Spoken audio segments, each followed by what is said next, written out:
Hi kids, we're going to discuss bike safety and helmet safety and how you can fit your bike properly for yourself. Today's lesson is going to be about proper helmet fit and bike fit, the ABCs of bike riding, how to learn to bike ride, and there'll be a check for understanding for the older students with an exit ticket. About helmets and proper fit. Your helmet, when you purchase it or if you get it from a friend or whatever, you want to make sure that it has a sticker inside of it that has the initials CPSC, which stands for the Consumer Product Safety Commission. You also want to make sure that it's completely intact, that there's no broken parts off of it, that the straps aren't frayed, and that ask if it's been in an accident if you're getting it from somebody secondhand. You want to make sure that it fits properly. You sit it on the crown of your head. You bring the straps in a V over your ears. You clip it underneath. So you should have V's right here on the sides of your heads. 2 fingers from the brim of the helmet to your eyebrows. And no more than 2 fingers width from the chin strap to your chin.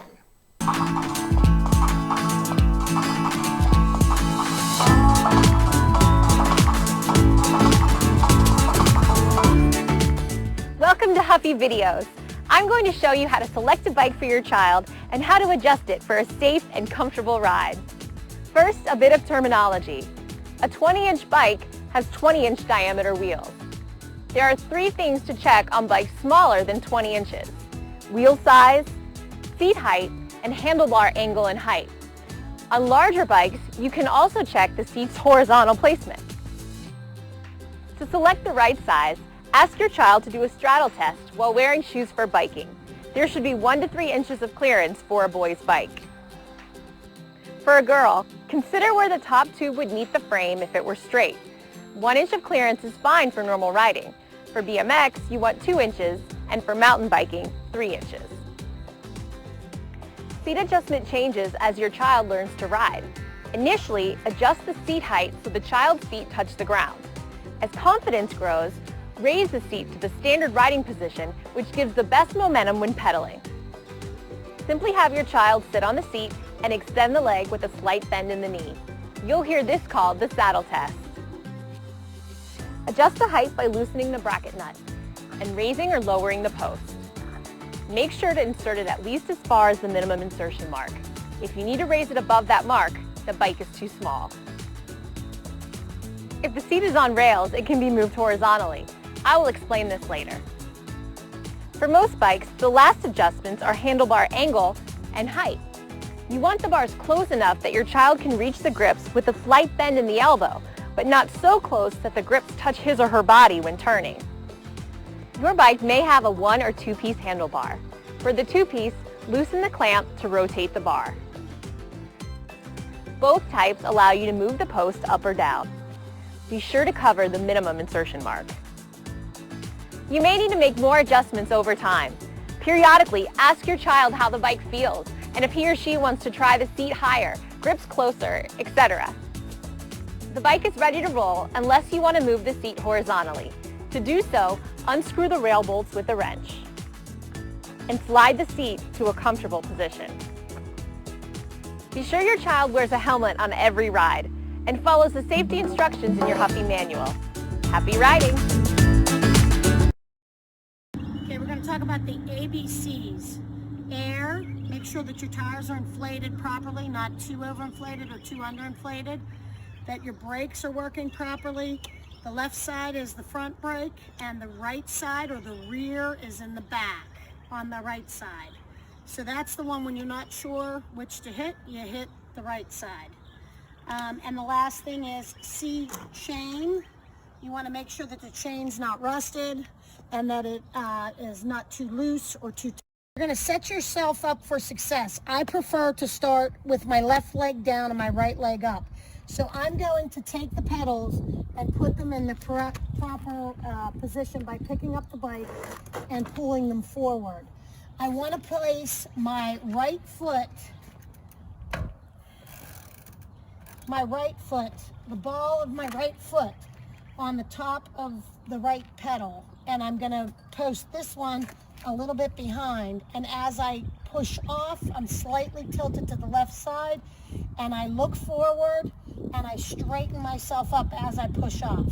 I tell the kids to imagine that they're leaping over a puddle. So as they're going forward, they're pushing down with their right leg, keeping their eyes forward. They push up and down. On the subject of smart, let's start with your head. Good idea. Your head is where your brain lives, and you need your brain for a lot of things. Like thinking and moving around. Did you know that your brain is made up of billions of nerve cells that are constantly sending and receiving messages from your eyes, your muscles, and other parts of your body? And all it takes is a brain injury, and you get the idea. Did you know that just falling off your bike is enough to get a serious brain injury? So play it safe. Wear your helmet every time you ride. It can reduce the risk of head injury by up to 85%. And that's a lot. The helmet should be snug on your head and sit flat. The strap should form a V under your ear, and the chin strap should also be snug. 2 fingers should fit in between your eyebrow and your helmet.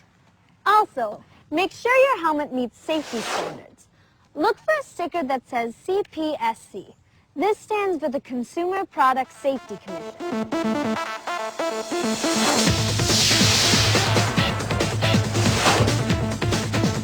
Bike safe, bike smart. Now that your head and brain are protected, We can talk about how to ride safely. Did you know that bikes are considered vehicles? meaning you have to follow the same rules as someone driving a car. And why do we have rules?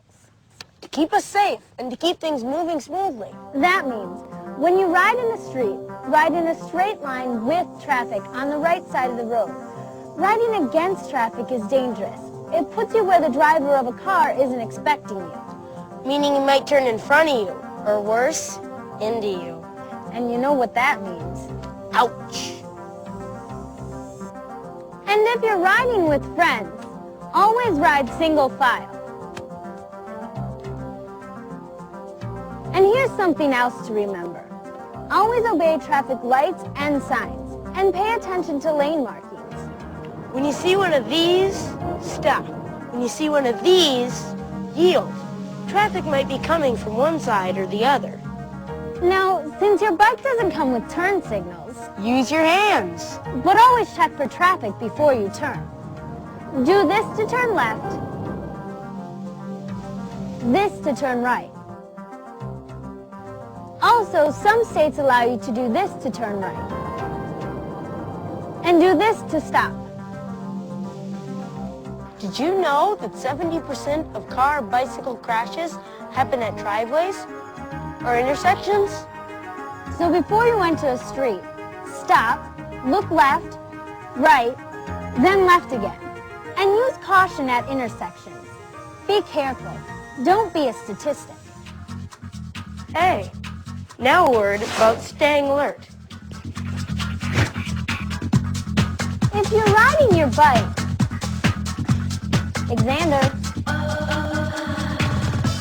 Xander, Hey, if you're riding your bike, leave your headphones at home or stick them in a backpack. Because if you put them on your head, you won't be able to hear the traffic around you. bike safe, bike smart. Here are a few other things to remember to make your next ride a safe one. Communicate with motorists by making eye contact or waving. That way both of you know you can see each other. Don't swerve in and out of parked cars, and always ride far enough away to avoid the unexpected. Like eating a car door. Always check behind you before turning or changing lanes. Be courteous to pedestrians. Keep your eyes open for things on the road, like litter, potholes, gravel, railroad tracks, and storm drains. None of these things is very bike friendly. They can make you crash. Bike safe, bike smart. How about me? It's more difficult to ride at night, but if you have to, make sure you can be seen. Check this out. I'm wearing white, but it's not enough because I'm still difficult to see. No matter what time of day you ride, always wear bright clothing. But at night, you really need to wear reflective or retroreflective gear. If you don't have any, buy some retroreflective tape and put it on your shoes, your jacket, and your helmet. It helps reflect light back to the driver of a car. Make sure your bike has reflectors. And you need a headlight and a tail light. That's the best way to get noticed in the dark. And it's the law. Remember, the sooner a driver can see you and recognize you, the sooner they can react. Bike safe, bike smart.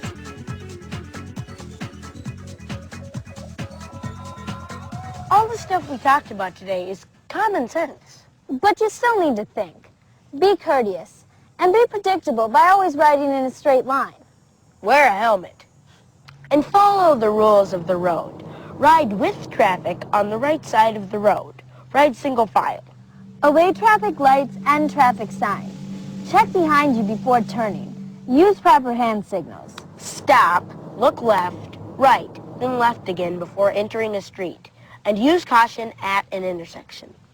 Make eye contact with other drivers. Be careful around parked cars. And watch for objects in your path. And at night, be seen to be safe. Never assume that motorists or pedestrians will see you. Remember, bikes are smaller than cars. And if there's a crash between the two, any guesses?